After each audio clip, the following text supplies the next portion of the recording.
The fundamental problem in this scandal is why on earth is a corporate ghoul like Lord Geidt sitting in the chair of the council of an academic institution?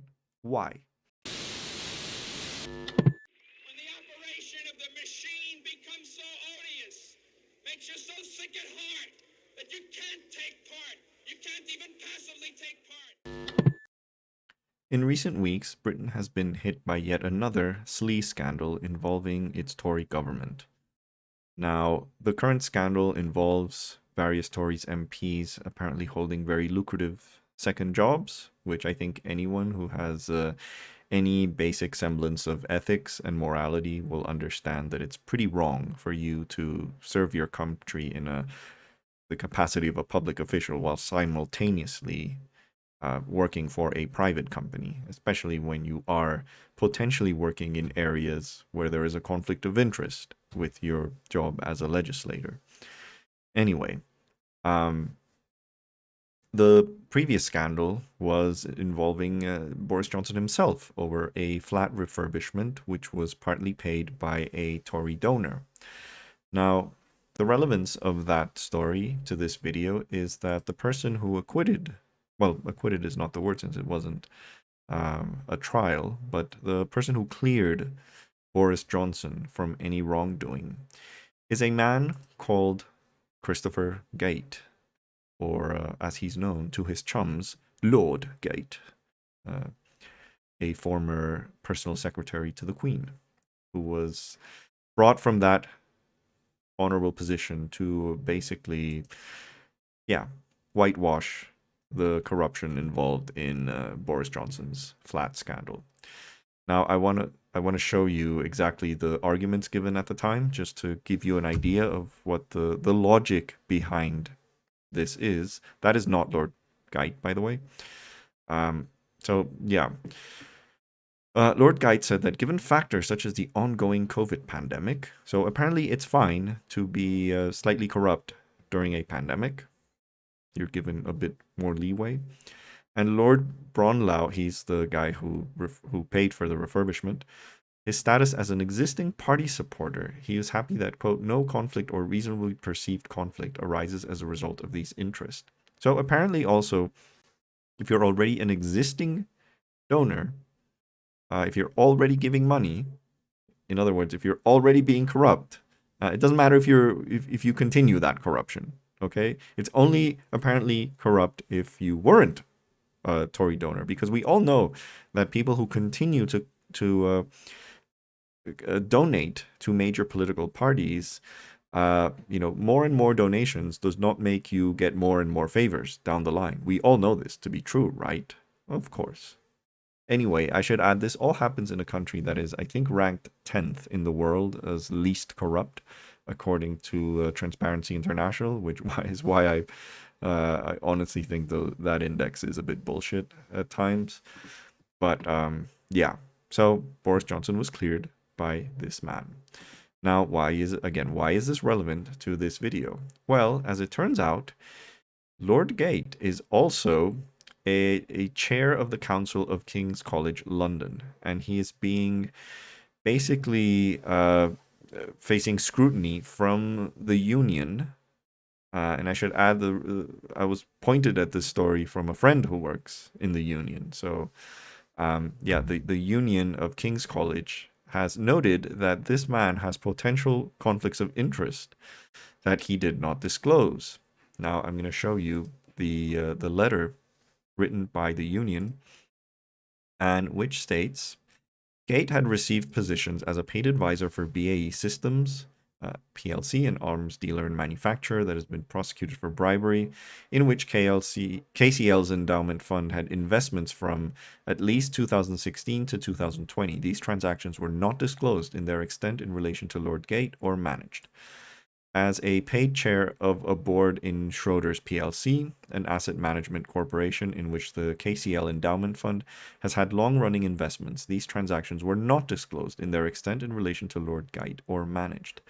As a member of the Privy Council of the Sultan of Oman, a dictatorship that systematically violates human rights and engages in torture, while Oman's state organs have multiple partnerships with the college, this role has been wholly undisclosed to the college. And, well, the letter goes on to say, it is vital that a time of major crisis in higher education, with threats to funding cuts, a proposed 25% cut to the staff pension, the astronomical rise in student tuition fees, and an increasing divide between management and the people who make our university, that good governance is not only done in deed, but seen and sincere. We cannot see a prudent course of action except to suspend Geidt from his post pending a full independent review. Yeah. So how did the university respond to this? And at least in this Guardian article, it says a KCL spokesperson defended Geidt, saying these claims of conflicts of interest are simply untrue, as we have robust processes to ensure that investment management decisions are made entirely independently. Lord Geidt has no involvement with investment management decisions and no influence over investment policy and strategy. Note that the accusation made by the union has nothing to do with the fact that Lord Geidt may or may not be involved. It is simply directed at the lack of transparency in not disclosing this. They're not accusing him of influencing investment decisions. So we can see the lies beginning here, but it gets worse. The university does not have any investments in BAE Systems. Again, that is not the accusation. They made it very clear here that those investments were from at least 2016 to 2020. We're not in 2020 anymore. It's 2021. So they're not accusing him of having those investments now, which is what this spokesperson is defending, an accusation that is not being made. The fact is, he had those investments in previous years when I suspect he was a member of the chair. Sorry, a member of the council. As part of our policy, all members of council, including the chairman, disclose their interest every year. Lord Geidt provides invaluable service to kings, and we have absolute confidence in his continuing stewardship. So, yeah, this was BS. And note the tone of this reply. What does this sound like? This sounds like something that was concocted by McKinsey. And I wouldn't be surprised if they started hiring management consultants to deal with this crisis if it ends up, tarnishing the reputation of the university.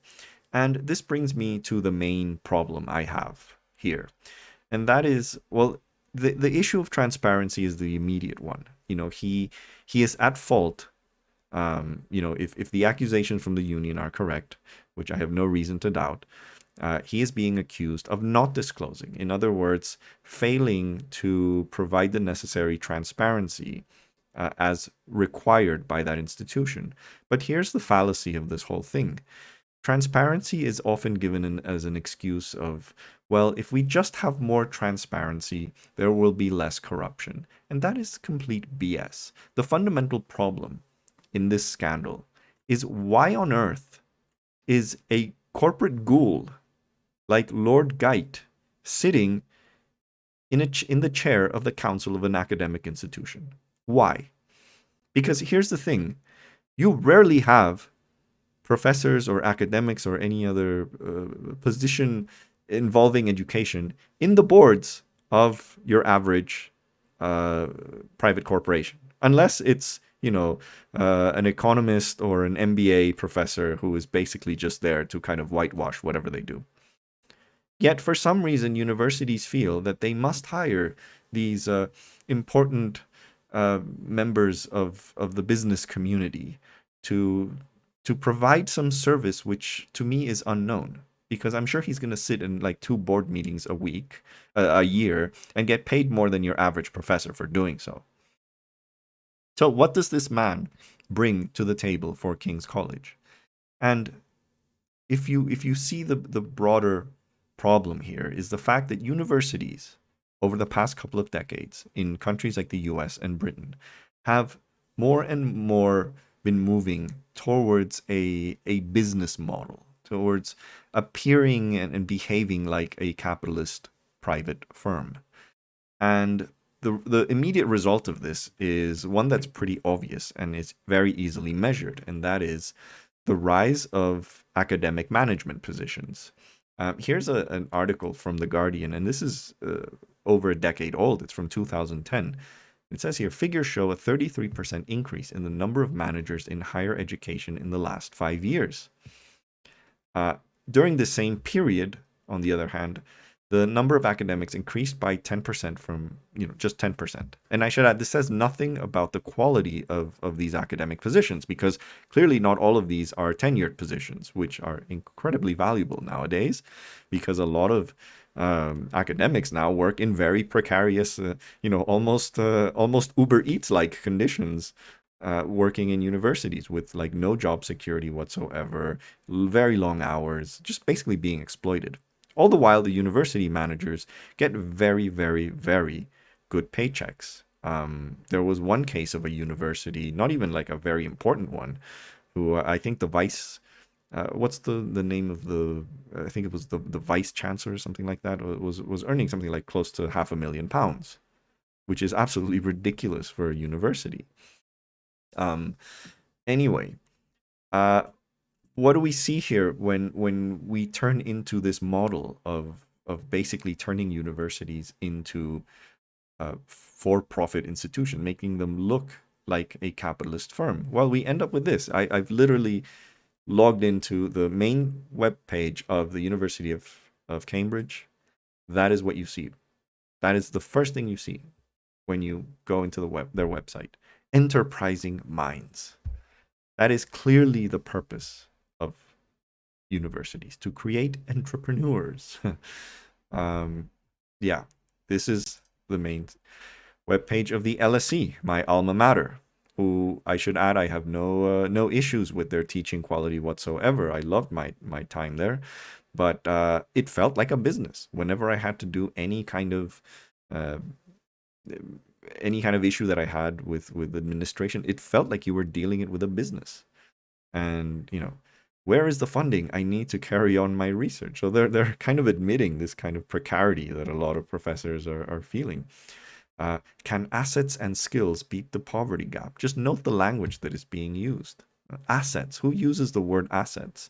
This is, again, framing kind of our humanity as being, just human capital. Just what are the skills that you can bring to the table for capitalism? And that is the language that all these universities are now caught in to. And, it's a process that involves something about capitalism that is fundamentally, I would say, seductive. Capitalism is a seductive ideology. I don't think that people like Lord Geidt are sitting in the chair of King's Council because he has some kind of money, that there's money involved, that he has some financial benefit that he can provide to the university. No. I think the university just wants to have people like him because it'll make them look like they're more like a corporation rather than a university. And this is, again, this ongoing process that has gone for now various decades, that is turning institutions, like academic institutions, like the healthcare sector in Britain, which also is increasingly looking like if it was a private healthcare system.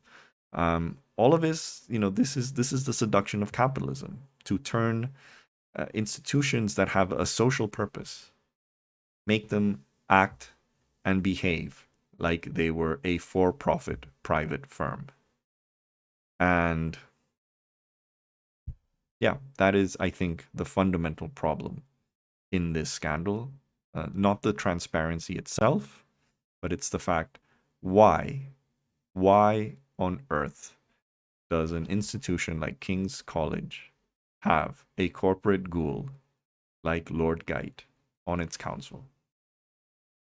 Because I'm not sure that there is anything that he can bring to the table, that there are other way more competent people who aren't corporate ghouls could bring to that institution.